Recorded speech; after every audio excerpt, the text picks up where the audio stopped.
one of my favorite types of problems, where we're asked to predict which carbonyl would vibrate at a higher frequency.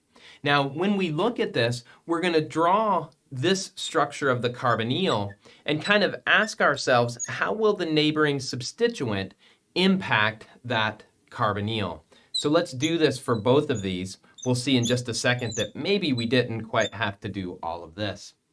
Because if we look, we're simply asking ourselves, if this bond is vibrating, the frequency at which it vibrates is going to be dependent on how much positive charge is here. And this oxygen is going to play a role in that.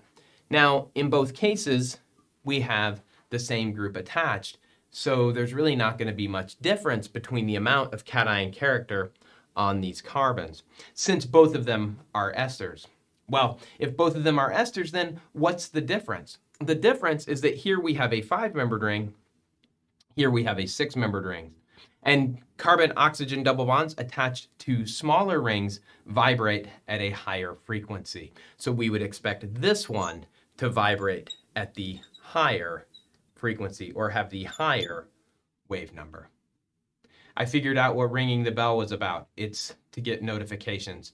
I'm not sure why you'd want notifications, but at some point you might want to know that new videos are posted, so ring the bell. Still seems like a weird way of saying it, because when you're ringing it, I think you're just clicking a button, but click the bell, ring the bell. I'll stop talking. See you next time.